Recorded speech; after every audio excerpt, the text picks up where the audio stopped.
Hey, my name is Ross Marquand, and I play Red Skull. You are listening to Panels to Pixels podcast. Check it out. Hey. Right now, I'm going to go out there and tell everyone what I said. You're not going to risk everything, your whole future, because you think you... Oh, shit. Do we think Kate's in there? What's that? She isn't. This isn't Kate's memory. It's mine. I fucking How? know. How the fuck is it yours? Stop! Professor Brink, you okay? Watch that drink! What the fuck did you just do? Where's Sam? I want to see him right now. What's going on? He's a fucking liar. Tell me everything. What the hell is going on, Jordan? It's all right, buddy. It's all right. I'll tell you everything. Just take it easy. You're Easy. so full of shit. Breathe. Deep breath.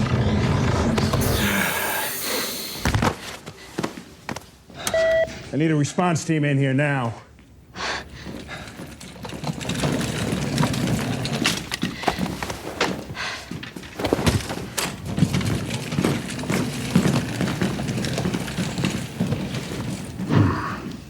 Jordan. What do I always say, huh? Being a hero, it's not about the glory. It's about... It's about sacrifice. I know, sir, but what the hell kind of sacrifice was that? Well, Luke needs cutting-edge treatments. Put him over the edge. That boy could be Homelander strong, but sometimes he has a bad reaction. If Luke's getting cutting-edge treatments, I want him to. Always looking out for yourself, huh? Kid, you got a strong head. You don't need him. Tell me, do you remember sitting in that chair? A scared shitless freshman who never wanted to switch. And I promised that I would always take good care of you. Remember? Jordan, people just don't understand the lows it takes to reach great heights. And so now I want you to promise me, as my new TA, that you will always protect me. Not a word of this to anyone. You're making me your TA? That's how you became Brinks' gatekeeper?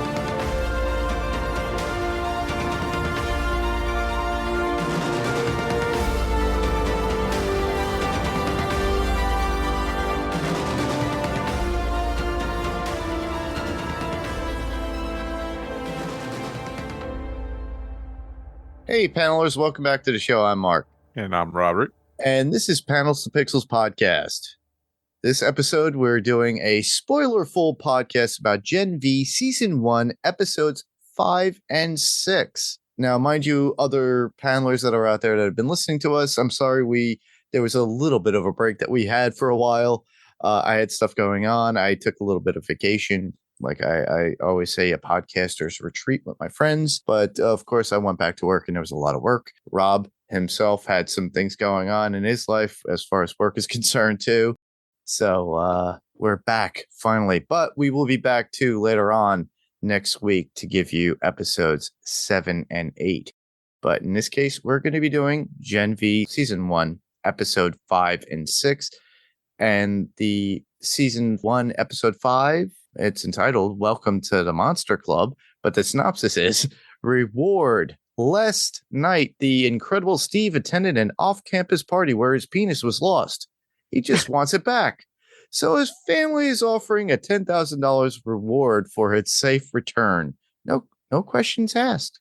Please contact the Godolphin Daily Classifieds office or the Lost and Found desk at the Godolphin Student Union. Interesting. Okay. Where are you getting this synopsis? Because I mean, that is actually right from Amazon Prime on the actual synopsis. Is it really? That is. So I thought it was hilarious when I was like typing it out. I'm reading it and I'm like, are you serious? They're making it as like panels or bulletin boards for the kids that are at the university, which is interesting. Right. So I like that. But cool things too, listeners. If you actually go into Prime and you have like an Apple TV like I do, if you go into Prime and you go down and you see where the actors are and they give you the about of them, there's trivia for every episode. Yeah. So they give you really cool trivia, like information about the show. So if you have trivia night with your friends one night and they bring up some cool stuff like this for these particular shows, guess what? You got the answers right there. Right. I will say this. I think that's actually a cool option that Amazon does, is like when you pause and you get the actors that are in it, or, you know, I wish Netflix did something like that, but they don't. I think Disney Plus might do something like that. No, they don't not do Disney any Plus. of that. Apple TV does. Apple So TV does, yeah. Yeah, Apple TV does something like that. Mhm. But it is cool, the fact that I could pause it and get information of the episode or the actors and things like that, which I think is actually cool. Yeah, because they have that cool thing, but there's always that, because it's Amazon, there's a link for you to go to a website to buy stuff on Amazon. Of based course. on it. think of who they are. It's Amazon. Now, if Disney had done that, they could easily link something to their Disney store to be ordered to go directly to your home. Just Disney's a monster when it comes to that. I mean, they do. You know what? They do that enough when you go to the park. Everywhere in the park you go to, like as soon as you finish doing one of the rides and you go off the exit, what do they land you? They land you right into their store, and you're like, oh, of course. Pirates of the Caribbean. Hey, we got swords, we got muskets, we got hats, we got everything that you could possibly want. They do it because if your kids enjoyed that ride, next thing you know, you're in the store. Now the kids are like, "Oh, look, I want one of those," or whatever. And you're like, "Oh shit, Daddy, I just took this. What?" Oh man. So yeah, I find that always amusing. Every time I go to Disney and it leads me out to like the store, I'm like, yeah, whatever. All right. Well, in this case, we're talking about Monster Club, which is episode 5 of Gen V, season 1. So, overall thoughts. What were your thoughts of this episode, Rob? Of the episode, I thought it was interesting. You know, again, this show got better and better as it went along, and I thought that this one, just the revelations on what you find out is pretty cool. So we find out what's making Kate, and spoilers ahead, of course, why she, that she's been manipulating people all this time, and how the other friends find out about it and things like that. So you get to find out a lot of things. It's like a lot of dark secrets start to come out in this one, and actually the next episode too. But this one is really the one that you explore that. Yeah, I actually listed this episode under my thoughts overall in my notes as the mystery episode where everybody figures things out. Yeah. I actually liked it for the fact that it was a bit shaded in mystery. I wanted to know more within the aftermath of that party. How crazy did it get? Because we've already had that weird sex orgy episode from The Boys itself from last season. That was wild. And I'm like, what could these kids do that are so completely weird and strange? Well, obviously we do get to see the aftermath, and we do get to see Maverick, who's the son of what was it, Luminescent, or I forget his name. Yeah, I'm not sure. He's the invisible guy. Right. But and he's there with his llama Sloan being pulled with a ball gag in his mouth with the cap and the glasses on. And he's still invisible. That whole thing is just weird, man. We find Jordan and Marie in bed. So they had a little bit of a tryst. Little Cricket in the pool as a giant, because Marie winds up going outside and she sees Emma in the pool covered with a tarp. Huge girl, giant Cricket. Yeah, she looked like she was just sitting in a bathtub. Yeah. That's how big she was in the pool. Yeah. And then, of course, we get all the social media that was posted with her being huge, too, chugging kegs as a big person. Right. And her boobs are blurred out and everything else. But the one result of this particular episode in the very beginning is that people are missing days of memories. They can't remember everything. We also find out that there is a virus that they're trying to come up with. Within this particular episode?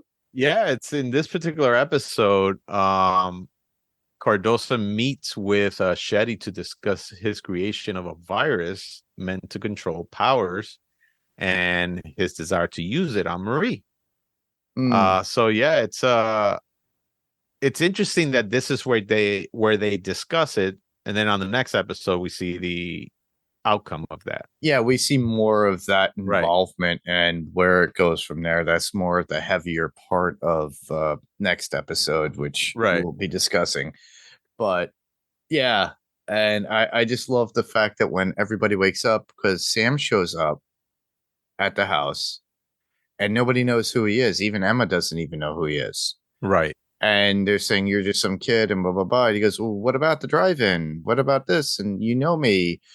And it comes to a point where they're trying to figure out who wiped their minds or who changed it.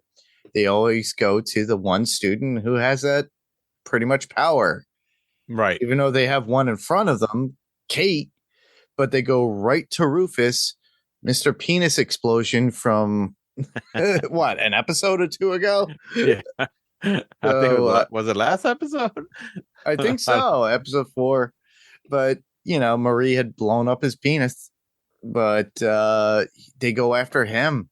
So they all make way to get to Rufus.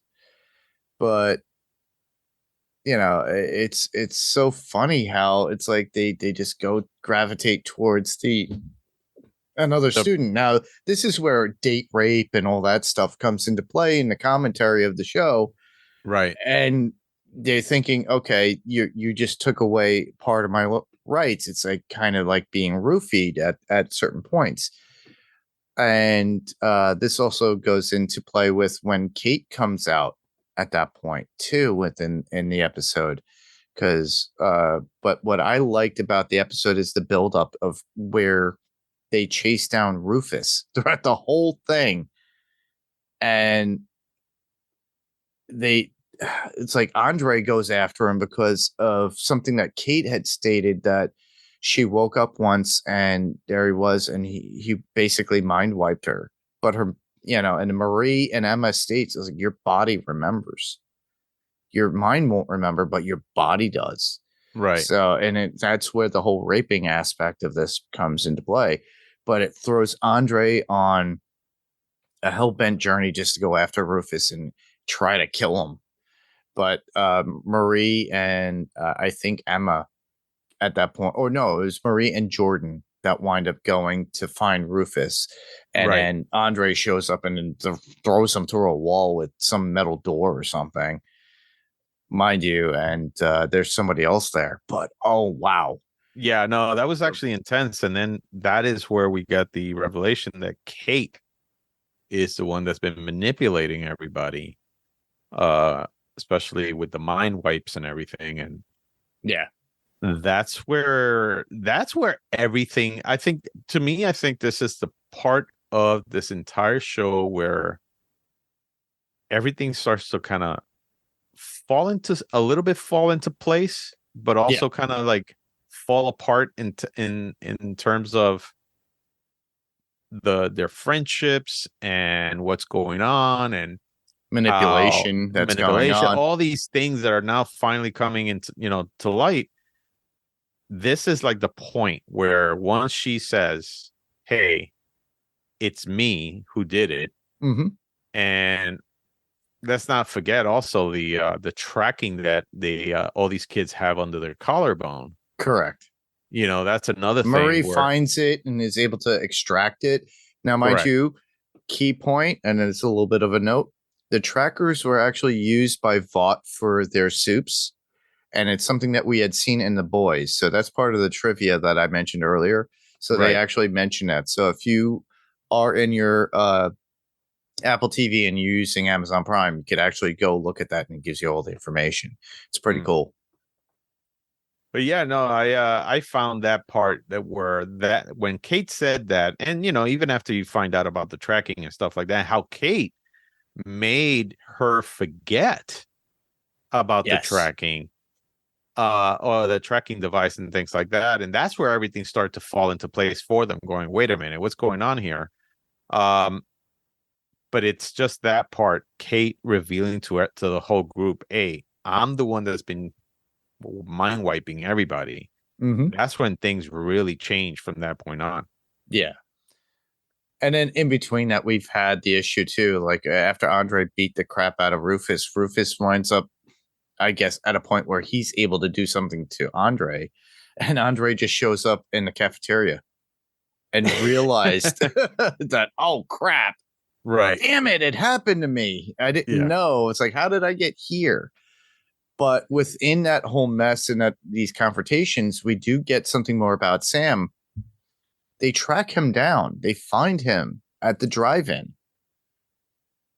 And guess what happens? Where he was hiding. It's like this whole Muppet battle. There's a whole Muppet massacre. That's what happened. And I think they did that due to budgetary, and they didn't want to get too much gruesome with this. How the fuck? I mean, think about it. We do get to see the aftermath, but this show has had no problems. Look, we saw an oversized penis. We saw a penis blow up. But not only that, think about The Boys. In The Boys, when what is the character? When A-Train rips through the girl in the very first season in the first episode and blows right through her, and Dewey's standing there with his girlfriend's hand, and there's blood splattered. No, is it Victoria Newman? Yeah, well, she blows up heads. Right, she blows up a whole bunch of heads, and when we see that in The Boys, where it's like just head after head being blown up, him battling all these soldiers or whatever, security guards coming in and just ripping them apart, I don't see that being as like, oh, to me that would be like, oh, okay, it's just, it's just the way the show is. What made it interesting was the fact that he saw it as Muppets. Mm-hmm.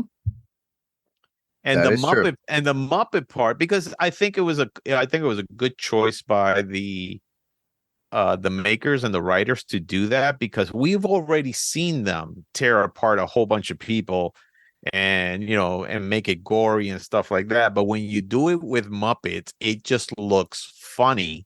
Yes. But what's going on behind the scenes.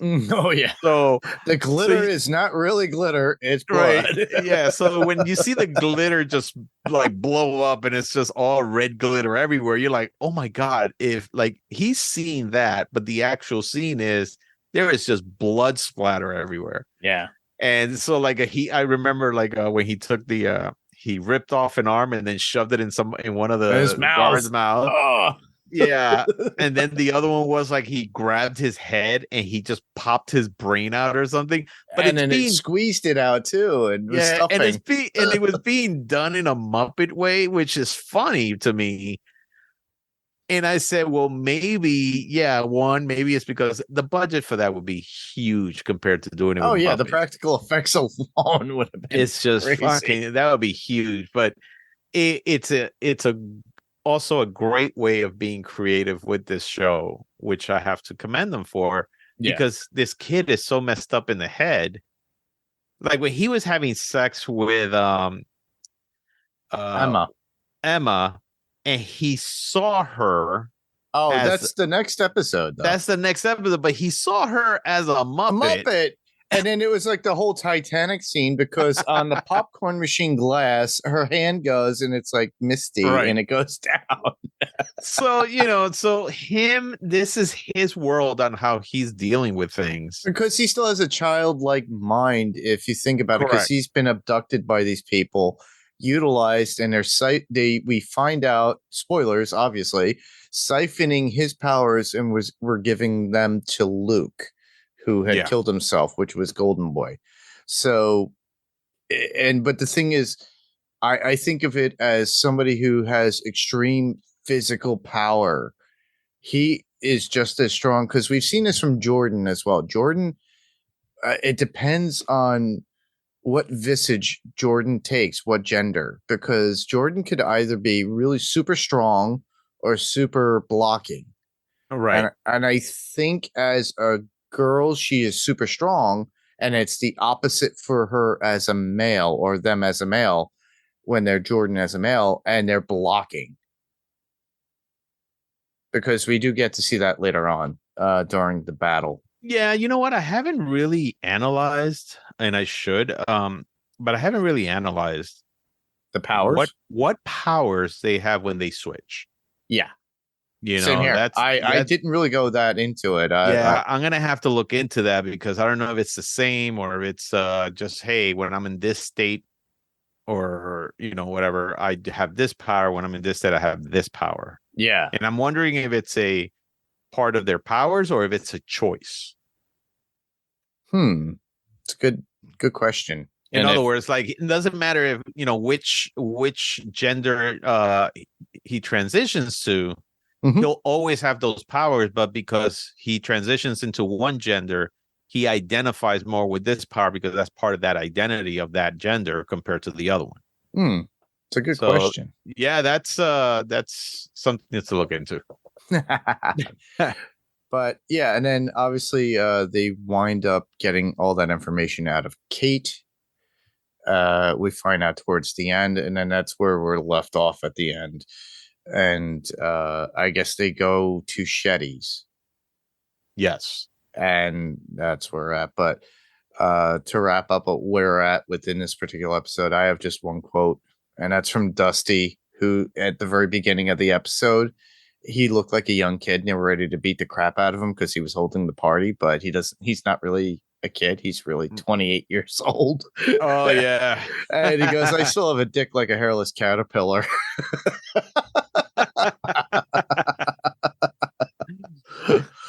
But it's funny because I think I was talking to you. This is not a show that has like memorable quotes. It just has fantastic dialogue. Yeah. And some really quick little things, but not quotes that you would say to somebody, it's like, oh yeah, this is, I say this quote because it's famous.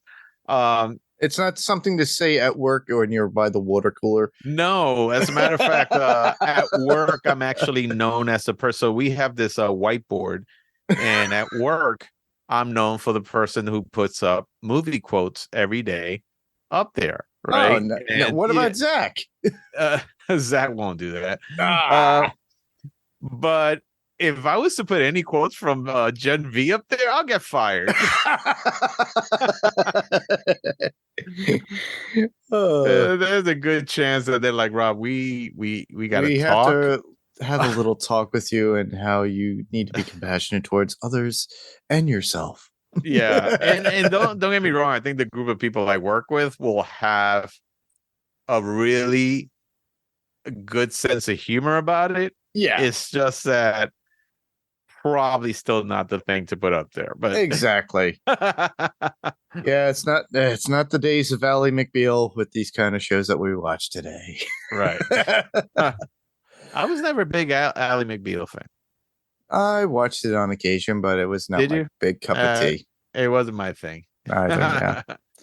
All right. Well, this is where we move on to the next episode, which would be Gen V Season 1, Episode 6, entitled Jumanji. Jumanji. And the funny thing is about this, because we know about Jumanji, because we've heard that word before in the show. Right. When Rufus had to hit himself in the nuts with a baseball bat so many times, screaming out Jumanji from Kate. So the synopsis for this particular episode is: the Godolphin University School of Crime Fighting is excited to announce the newest course offering the psychology of supervillains. By studying the most well-known example of supervillain, Soldier Boy, the course will investigate superhero go bad, from their flawed origin story to the vices and moral compromises that lead them astray. Spaces are limited. Sign up today. Like I said, they put these synopsises up as like a billboard, which is pretty cool, and interesting. But I just like when I read them and I start laughing because I got to the point where before I put on the episode, I have to read a synopsis. Yeah, this was a cool episode. Again, this one really dives into because since now everybody is so in the last episode, I think what we got more towards the end was that somehow everybody got trapped in Kate's mind. And in this episode, they find out that they're trapped in Kate's mind, but you start to see everybody else starts to see what they have gone through. Yes. When it came to either their powers getting revealed or their hidden secrets or regrets. Or hidden secrets and regrets. Yeah. And it was interesting that everybody was guilty of something. Mm-hmm. You know, and I really enjoyed the fact that they, instead of them doing flashbacks or them talking about, you know, how they find out, the fact that they did this in one episode and they show it, and now everybody knows it, was also very clever, I think. Yeah. And we do get to see Luke again within this particular episode. Right. We get to see more of the relationships within people between like Andre and Kate, Marie's openness about what happened to her and her parents and her sister. We get to see more about Kate herself and how she found out about her powers. We get Soldier Boy. Oh boy. We get Soldier Boy. Oh boy. And then on top of that, we get a little bit more here and there about people. So my thoughts about this episode, I thought it was just so trippy. Yeah. Because we're literally within somebody's brain, kind of like how Professor X would go into somebody's brain. Kind of like if you think about it with what was it? Doctor Strange in the Multiverse of Madness, when he was like in his own brain and then Wanda comes in and kills him. Yeah. Yeah, something like that. And almost, or if you remember the TV show Legion. You know what? I never got to see that, and people say that it's a great show. It is. I have yet to see that show. It was 5 seasons or something? 3 seasons? Okay. Yeah, and it was done very well. My friend Jason Kabassi did it on his network on Podcastica, so you could check that out. But they, I equate it to that because Legion literally, just to give you a little example of it, it's Professor X's son stuck in kind of like a sanitarium, right? And then it's all him dealing with everybody in and around the whole complex who have either powers or him dealing within his own mind. And that show is extremely trippy itself. I know that in the comic books, Legion, it's Professor Xavier's son, but probably one of the most powerful mutants in all of the Marvel universe because of the type of powers that he has. Yeah, he's like a Nexus level style mutant. Yeah, correct. But yeah, it just gave me those feels when I watched this episode, but on a smaller level, actually watered down level. Right. All right. But you know, I loved in this episode seeing Betsy and the Betsy. Why do I have Betsy here? Is it Shetty? It's probably Shetty. Yeah, Shetty and the doctor, and we find out that they created this virus and that affects only those that have been injected with Compound V. So we get a little bit more information regarding this. Basically, it's Shetty's revenge on the Supes that are there, people who have Compound V in their systems. And the school is basically a lab to try and kill the Supes. Literally, it's to create this virus.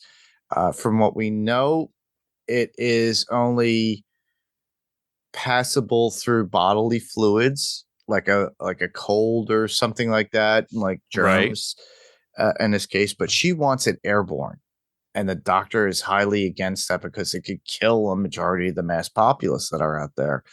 And the doctor is trying to come to some sort of conclusion with it, going, hey, you can't do this.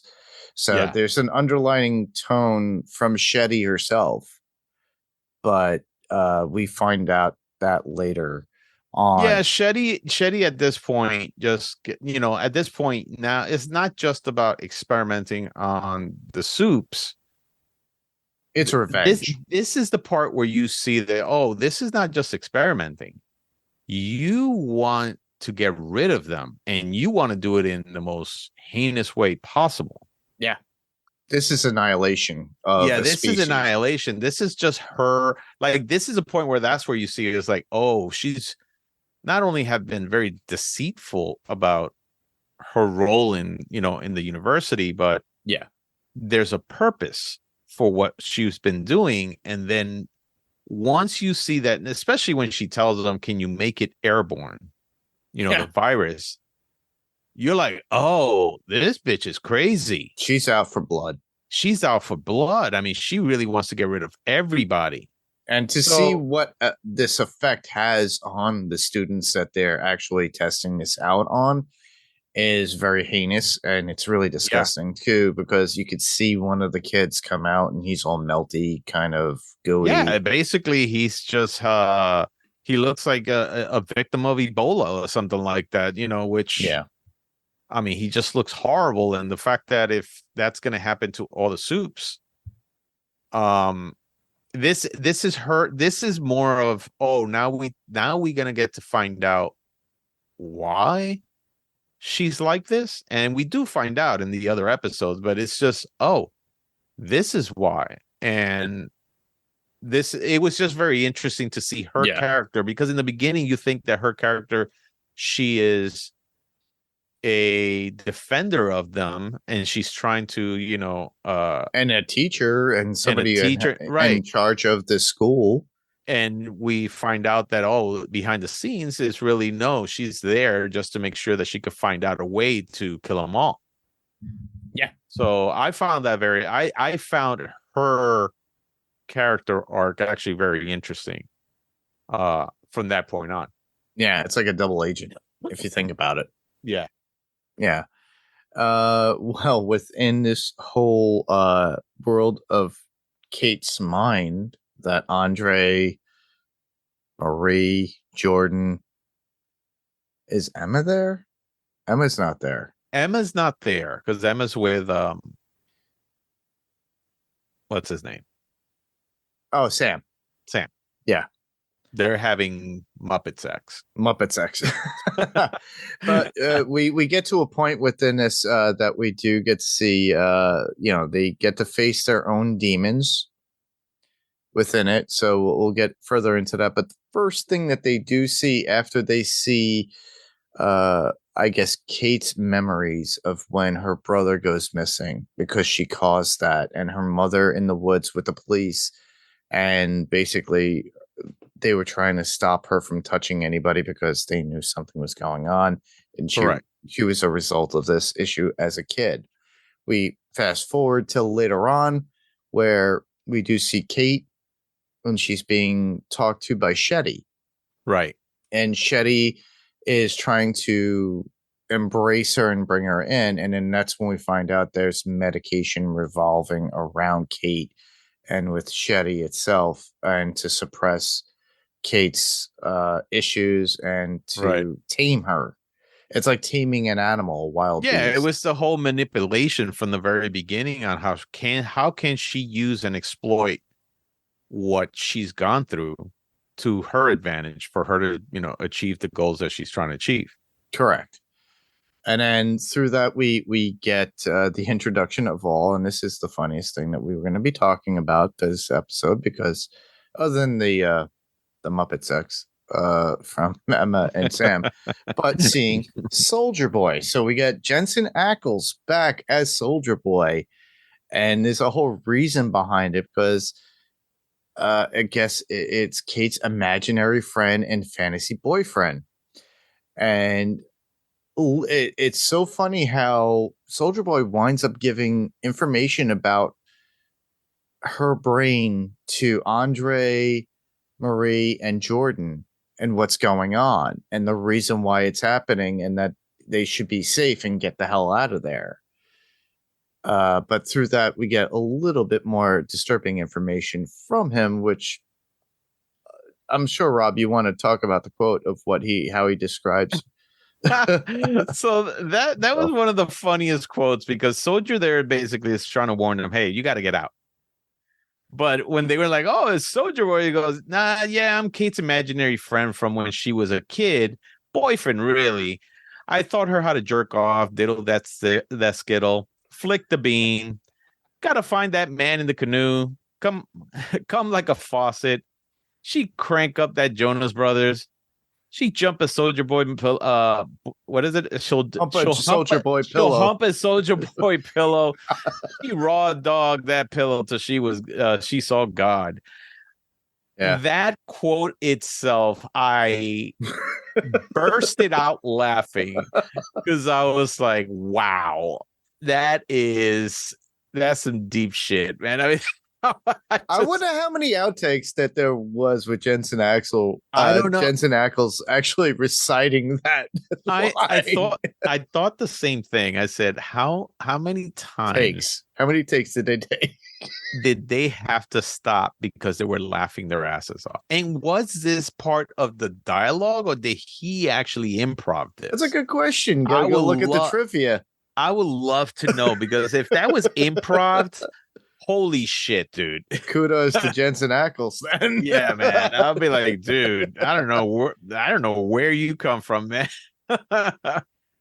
But after he warns them after that whole conversation and explaining that her brain is hemorrhaging, everything is breaking down, memories are going away because literally everything is in her brain and they're asleep next to her in her brain. They need to wake up. He's telling them they have to wake up, just like with her, but they want her to wake up as well. But unfortunately, Soldier Boy disappears. He dies from her brain as a memory. Right. So it goes away, and that scares the crap out of them. And that's when they go and they see the other memory with, like I stated before, with Kate and Shetty and the whole situation of her introducing her and bringing her into the school. And then we find out the induction of her with the Woods and helping out. And then we do see the memories of both like Andre, Marie, and Jordan, and how they have to face their own demons, and which is either regrets, repressed memories, or memories that they thought were okay. So apparently that is a hidden power within Kate that we did not know of before, that she could actually pull, because everything with her was due to touch. Right. Now it's with her bringing them into her mind, which is a different aspect of her power, which we never knew before. We haven't seen it before, but now we're encountering this at this. Well, the thing is it really her power, or was it a result of, because I think she fell into almost a vegetative state, and she took everybody with them. So maybe that's the result of that, but I don't know if it's a power to do that. I mean, that would be very interesting if they, on the second season, if they go into that further, because why did this happen, which is something that's never happened before, where like, correct. So if it is part of her power, let me tell you that is scary, that she could do that she could just enter other people's minds and kind of retrieve those thoughts. Yeah, I feel the same way, but I think this is like a more of an eye-opening of more of her power that we didn't get before, and we do get that later on in another like 2 episodes. We see more out of Marie, we see more out of Jordan, we see more out of Andre that we never got to see before too. And it's like, oh, these kids have more to their power than that they're still learning about, especially with Marie. Yeah. And there's a link to Shetty that we'll talk about later on when we get to episode 7 and 8, but later on when we come back next episode. But a lot of the memories that we do get out of this particular episode is like with Andre, with him fooling around with Kate while Luke was still alive. He was still cheating on Luke at that time. And Jordan with their memory with Brink at a time when Luke went all crazy from all the treatments that Brink was doing to him. And she comes in, or they come into the room or the office, and they have to take out Luke for a little bit, bonk, and knock him out a little. Brink didn't want to give Jordan the treatment that makes, like that Luke was getting from Sam. Because if you think about enhancing Sam's stuff onto Jordan, that would make her 10 times more powerful than Sam is already. Correct. Or even Luke was. Yeah. But Brink winds up convincing Jordan to be their TA. And then we get Marie with her sister and her sister's feelings about Marie and what had happened with their parents from Marie. And she didn't want to have anything to do with her. She hates her, thinks she's a monster. And that's the reason why Marie still is trying to get in touch with her sister, because they have this whole gap between them, because she feels that, Marie's sister feels that Marie killed her parents blatantly, and it just blames her. And this is something that's within Marie herself too. Right. That she's, well, I mean, it's a little girl who that's what she sees. She just sees all of a sudden that her sister is just this monster who killed her parents. And, she doesn't see that, here's a girl that all of a sudden found that she has these powers and was responsible, and she's dealing with the repercussions of, I killed my own parents. How do you deal with that? So, there's a lot of great things here that you could sit down for hours and just analyze so many things about all these characters. They've done some amazing character work, I think, with all of them. And I honestly can't wait for season 2 when they when they do the season 2. But it's some amazing stuff there. And I'm sure there's a lot more hidden secrets that we still don't know about. Oh, definitely. So I'm looking forward to seeing more. But the one thing that we kind of brushed over, but we talked about, was the the drive-in with Emma and Sam. So before they come out of there and they wake up out of their sleep, during that time, Emma decides to have sex with Sam at the drive-in, and they smell like sweaty popcorn, apparently. And and on top of that, Emma goes after sex with Sam, saying, "I think I saw God 14 times." So that kid must be talented. But then Sam just goes into this whole thing going, "I don't think I could do it 24/7. I might be able to do at least 23/7. I know. When I heard that, I was like, "Oh, to be that young again."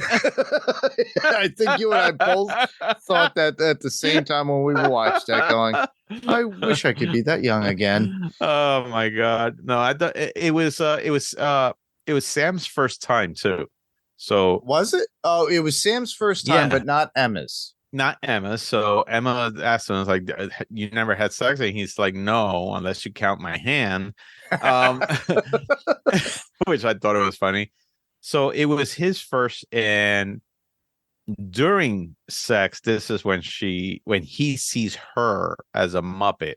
Yes, and it makes that also funny, because I think this is also another way of kind of avoiding certain things female you gotta film. Nudity and sexuality on like softcore porn. I mean, yeah. Listen, this show still goes pretty far on stuff, but it does. I think it's still all about Sam's psyche and what he sees. Correct. And how he sometimes sees the world, which is which really we do get in the next 2 episodes, because he does see the real world for what it is and enjoys it for a moment. Yeah. And it's so. Well, remember, nice he's never he basically was abducted and just didn't know as a child. Yeah, and now he's a teenager that's, well, I hate saying it, full of sperm and power. Young, young. What is it? Young, dumb, and full of cum. There you go. But and he it's like a little kid learning, like, I could do this. Yeah. Wow. But yeah, apparently she's pleased. He pleased her. She's pleased, and she pleases him in a sense that it's something that he trusts her. He confides in her. Yeah. And she is honestly his conscience. So if you think about for the rest of the season, She tries to be. I mean, I mean, we'll talk about the other 2 episodes, of course, in the next episode, but yeah, she tries to be. He kind of, once he opens his eyes to the world, I don't think he knows how to handle that too. Yeah. He sees things black and white if you think about it. Correct. Yeah. Yeah. So one thing I didn't mention was, so in episode 5, one of the scenes that I liked. Yeah. Since we're talking about the sexual scenes, in the beginning of that episode, there are these 2 people having sex where they open the door and you see a girl. She's got like a hole in her back or something. Hole in her back. I think it. Then all of a sudden she climaxes and they had to close the door quick because she she spews a whole bunch of jizz on the what door. Was that about? I think she has like her part of her vagina on her back or something. I guess. I don't know. I was confused as hell with that. I'm like, okay.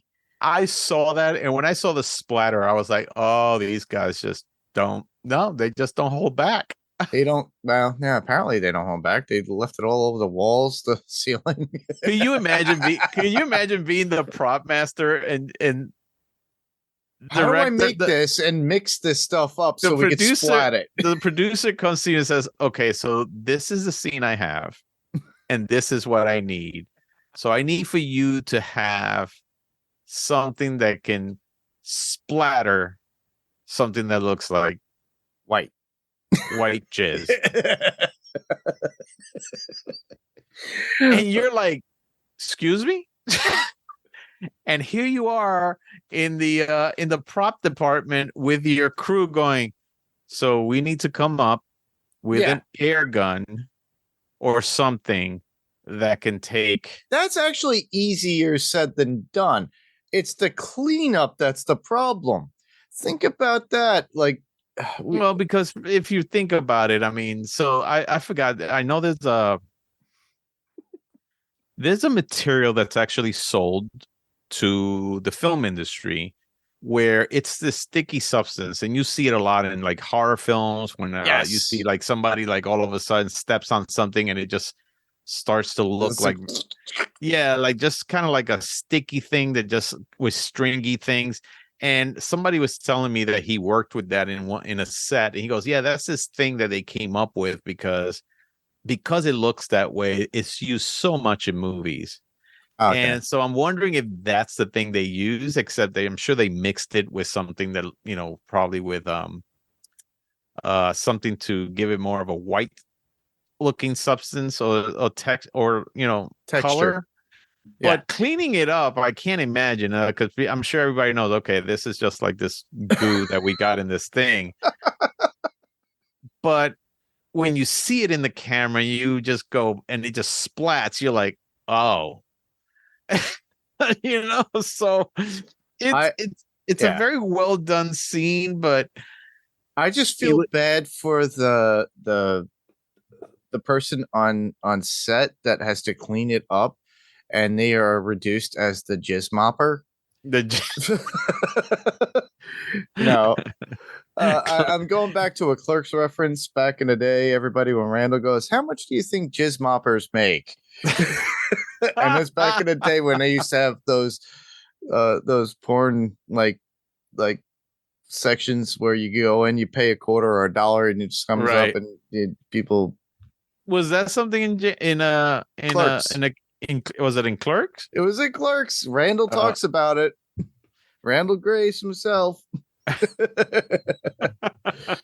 But I feel bad for the guy on set going, great, I'm reduced to a jizz mopper. Now I Yep. know how what Randall Graves was talking about. So what does the average jizz mopper make?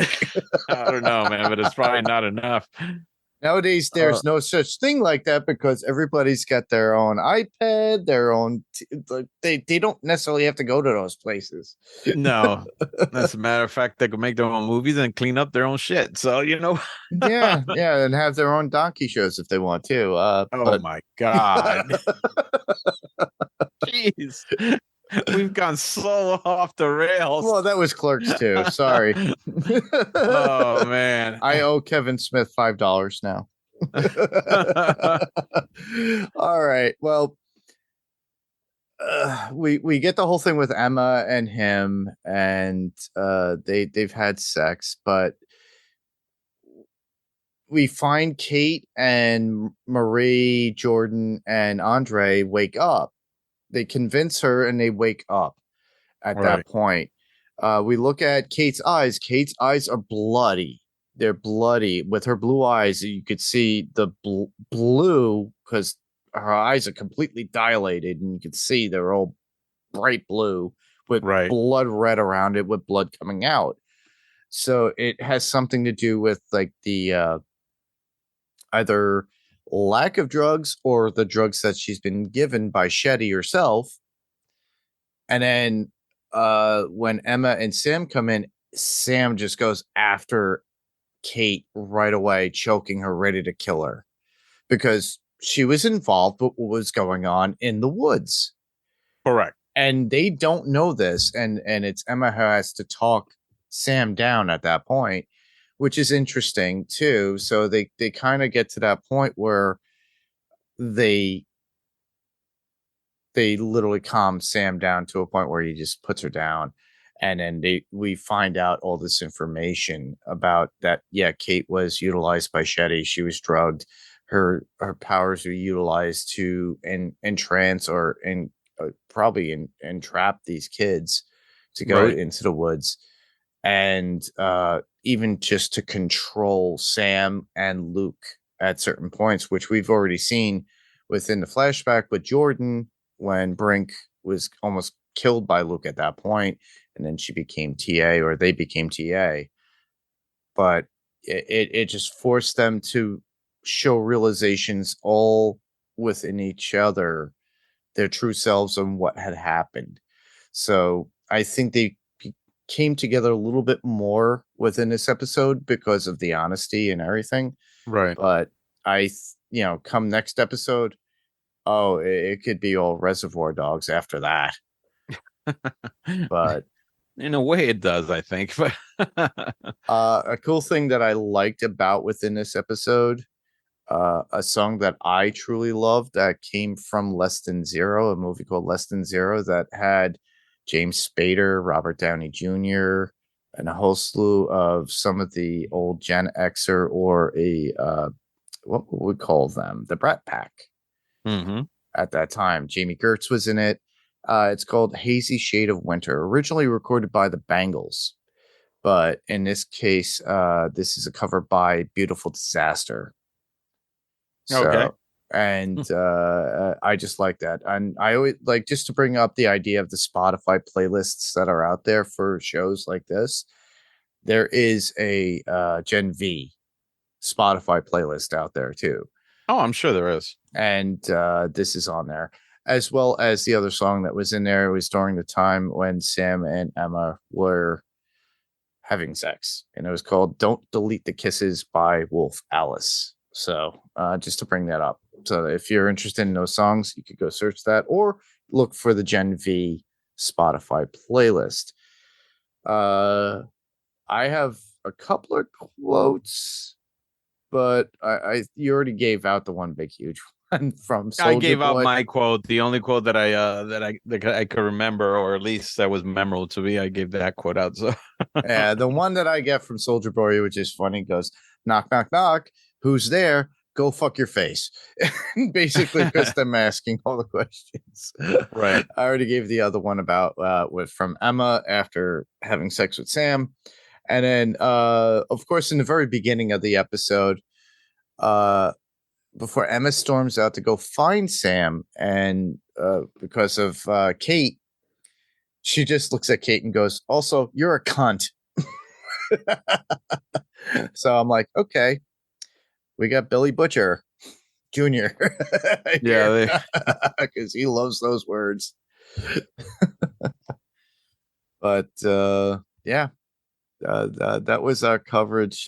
We will be continuing our coverage next episode on Panels to Pixels podcast on Gen V next week. So keep it in mind. We're putting that out. So I'll put out a teaser if you guys want to send in feedback. But for now, if you want to send any feedback, well, literally all you have to do is go to our Facebook group, facebook.com/Panels to Pixels. If you don't feel like you want to look at that and put a comment in the image down below when I do put these out, or an image of like the previous episode, because honestly, I'll answer anything or read anything that you put in comments. We haven't really been getting much, but people liking everything, which is pretty awesome. Damn it, send some feedback. It's not really. Yeah, it's like I listen to a lot of my friends and I don't send feedback at times, and I get really upset that I don't. No, I want feedback. I want okay. feedback. I'm a person that needs feedback. Okay. I live on the feedback, and no, I'm just kidding. But yeah, just send in feedback. yeah, facebook.com/Panels to Pixels. You could email us at and it's panels2pixels1@gmail.com. So that's panels 2 is spelled TO, pixels and the number 1@gmail.com. You could just write out a regular texted email. We'll read it. If you want, you could easily record yourself with these cool, nifty devices that we have called cell phones, iPads, computers now, because everybody has Zoom and everything else. You can just record yourself, send it as an attachment. We'll play it so you could be part of the podcast. We'd love to hear your voice and your thoughts. So please do so. We not only do I put everything out on Facebook, but I also do it on Instagram. So all you have to do is at Panels to Pixels podcast. Just find us there, subscribe, or follow us, and then send in a comment below. Obviously, if this episode is out, just put it in the comment below, and we'll read it. We could be found on Spotify, Google Play, Apple Podcasts, or whatever podcast player of choice. If there's a rating or review, please do so. 5 stars is always appreciated. Please be honest, and always refer a friend as well too, because the best thing is verbal referrals to any friends that you have. Like I always say, water cooler talks. And Apple Podcasts is the most preferred player of choice, and that's why people get listened to a lot too. So please, I know a lot of you people have iPhones, so use them and do us proud, and send that out if you can. But other than that, here's an part of the podcast where can listeners hear you? So Rob, where can listeners hear you? You can listen to me on Fantasy Picks Movie Edition, where we cover failed movies that failed at the box office or with critics, and we have the audacity to become armchair film executives and make it better. So that's where you go listen to us. Usually Mark is a part of this. We also have some of the other guys that also come on. Yep. And we do have different segments. We also do our top 5 movie draft. And we also now do our we cover a film composer and their works, and also one of our segments. So yeah, come check us out. Awesome. Not only can you hear me here on Panels to Pixels podcast, Rob already mentioned it. I do occasionally jump on to Fantasy Picks Movie Edition. You could also hear me on Adrenaline Cinema podcast as well, where we cover everything action, adventure, fantasy, suspense, thriller, anything that gets your adrenaline going. So most recently, you'll have Total Recall that is out there. I'm working on Friday the 13th final chapter, and possibly a couple other episodes that I have in the works. If you do have a suggestion, all you have to do is send those to, at Adrenaline Cinema Podcast at gmail.com. And that's it. Or you could go to our Facebook group, which is facebook.com/Adrenaline Cinema Podcast, or Instagram at Adrenaline Cinema Podcast. Subscribe, check, do all the cool stuff. We also have a YouTube, just like here on Panels to Pixels, and I didn't mention that too. So if you go to YouTube and search for Panels to Pixels podcast, we are there. So you can check that out. It's literally the same podcast there, but we have other content from interviews that I've done with Comic Book Men, Kevin Smith, my friend Patty Tallman. There's a couple of others too. I'm working on trying to get more. Last episode when we did Invincible, Jamie actually yelled at me to get in touch with Ross Marquand, who we all know, who is the voice of the Red Skull. It also does voices in the TV show on Amazon Prime called Invincible, which we're covering and continue to cover. So you could hear me there on Adrenaline Cinema Podcast. But here on Panels to Pixels, we're going to continue our coverage with Gen V. We're going to do the final 2 episodes, which is 7 and 8. Loki season 2 has completed, so Steve and I did that. Look forward to our coverage of the Marvels and our review on that and how we feel about that. Rob has his own views too. I have yet to see it, so I have to make my own assumptions and make my own notes. But yeah, exactly, right? So keep a lookout for that. You should be able to be hearing me soon on Wilhelm as well as Podcastica, which is a joint venture there where I'm not sure exactly what Ben is calling it or what it's going to be called on Podcastica, but it's going to be about Monarch. So I'll just call it the Monarch Cast. So that is Monarch that is going to be found on Apple TV Plus within another week. So you guys could watch that show and send in feedback there. Wilhelm, and I believe it's at Wilhelm and Instagram as well as Facebook.com/Wilhelm. So check that out, or you could go to podcastica.com.